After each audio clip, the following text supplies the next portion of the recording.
Hello there ladies and gentlemen, I'm Paul TX14 Walsh, welcoming you to an all new World of Warships gameplay today on our channel. In this episode I'm sailing out in the Tier 4 American destroyer, known as the Clemson, in a Tier 4 domination game on the map Archipelago.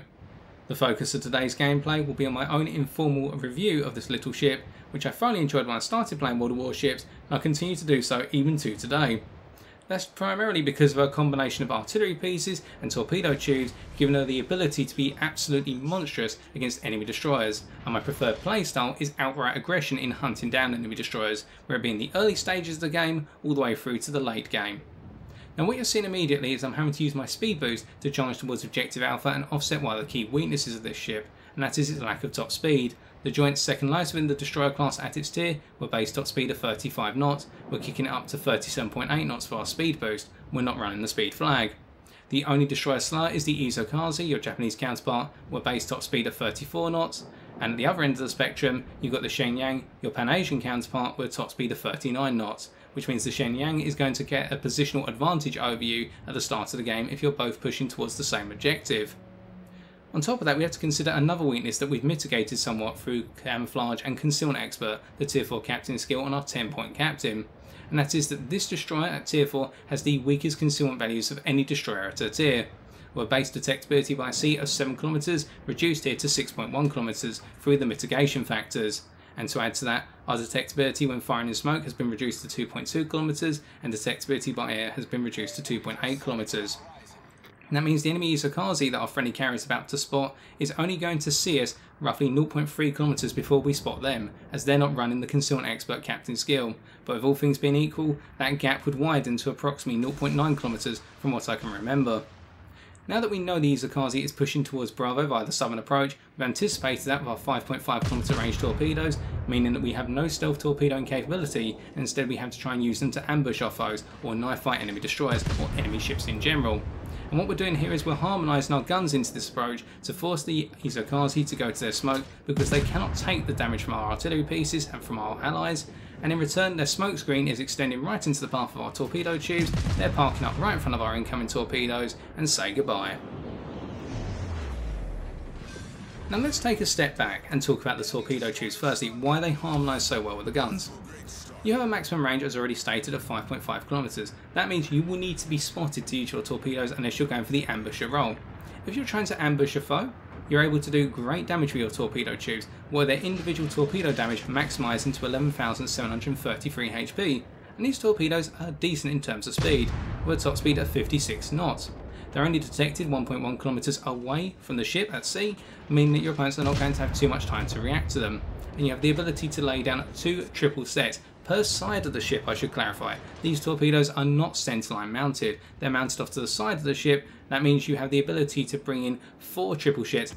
2 to each side of the ship. On top of that, what one has to consider is the fact that these torpedoes, whilst they have a 66-second reload, mean that you're not going to reload them anytime soon, compared to the Aziaslav, which has the fastest torpedo reload from what I can remember. You have the ability, whilst your torpedoes are on cooldown at such a close range, to then bring in your artillery pieces, and this is where the monstrosity of the Clemson comes in. You have 4 twin artillery pieces, 2 down the centre line, 1 at the fore end of the ship, 1 towards the aft end of the ship, and you have 1 on the port side, 1 on the starboard side. That means when you go toe-to-toe against an enemy destroyer and exposure broadside, you have the ability to point 6 guns on target. That is the greatest number of guns you can point towards an enemy ship in the destroyer category at tier 4. And with your base high explosive alpha per shell being 1,500 or 1,700 be your armor piercing, if you focus on your high explosive, you can do a lot of damage with your high explosive shells against an enemy destroyer. On top of that, what one has to consider is the fact that you have a base fire chance of 6%, or Demolition Expert active, as you're seeing here, the tier 3 captain skill, that goes up to 8%, and fires can be quite commonplace if you throw in a couple of salvos against an enemy battleship such as this Wyoming. Our second salvo goes in, and that's enough to cause a fire. And that means you can start to bleed down the health of enemy battleships, or even cruisers that make their way towards you. Now one has to consider that does not mean that the Clemson is a great gunboat. If you're looking for the dedicated gunboat, I would recommend the Aziaslav, with its greater artillery piece range and its higher base fire chance of 7%.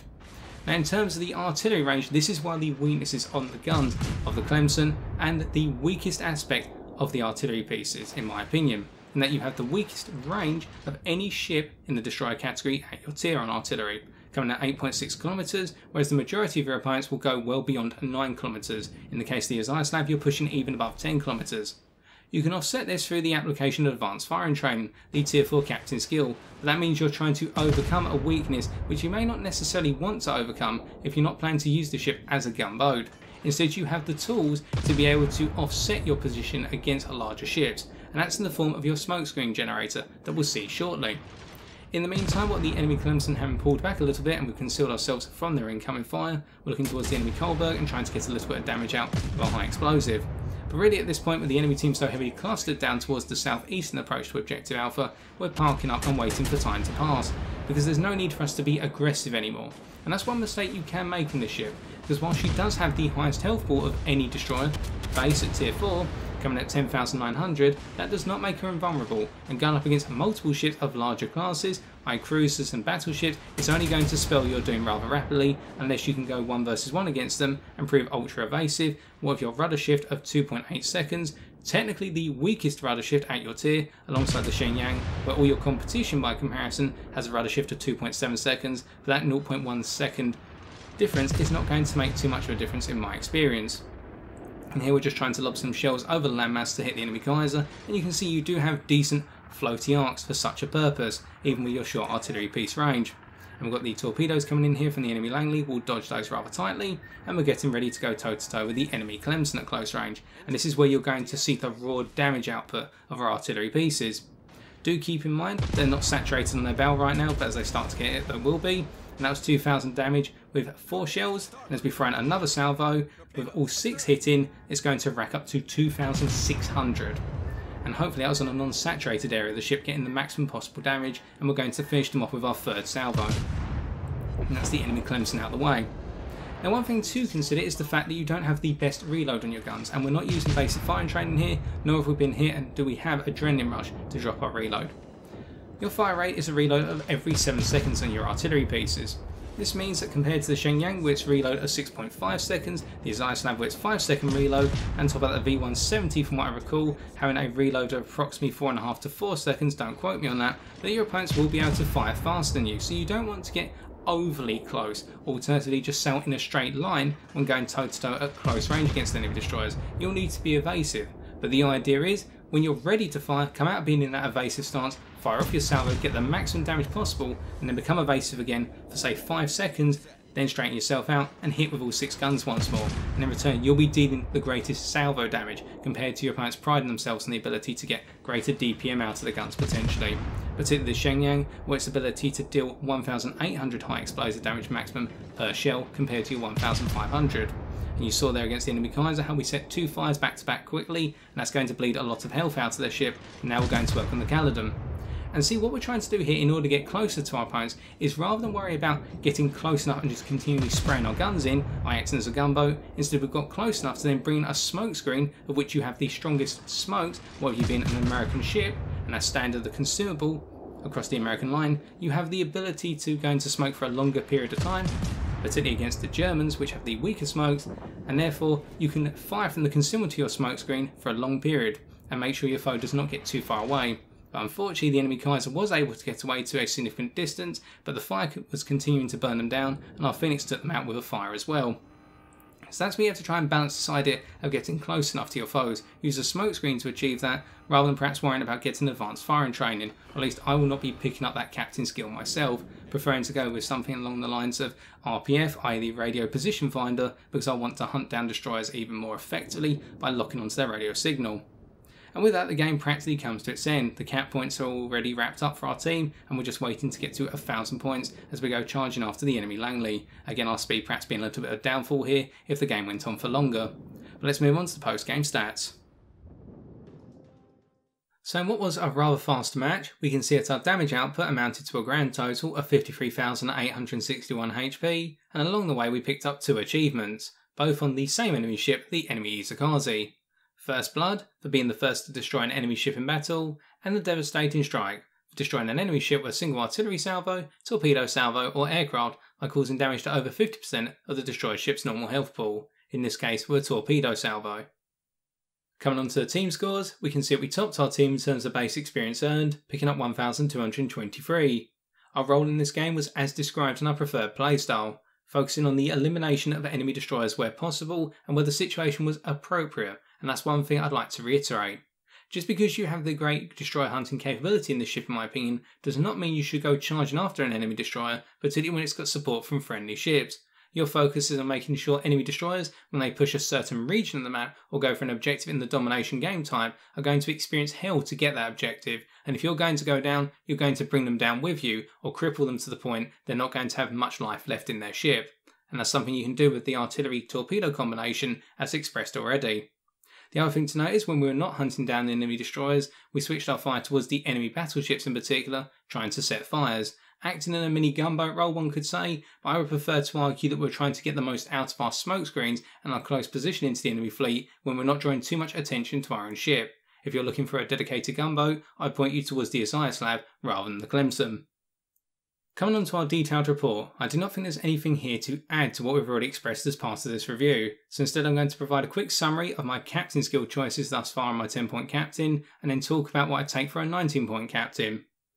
At tier 1, priority target, the idea being to know when we're being targeted and therefore begin to take evasive action. At tier 2, last stand, a bread and butter skill destroyer gameplay, in knowing that you have the ability to keep the ship moving in terms of its propulsion or its rudder when said items have been eliminated. Thirdly, at tier 3, demolition expert, as we've seen higher chance of setting fire, means we can bleed down the health of enemy battleships more efficiently. And at tier 4, concealment expert, to overcome one of the key weaknesses of the Clemson, and that is a rather poor concealment compared to other destroyers at her tier.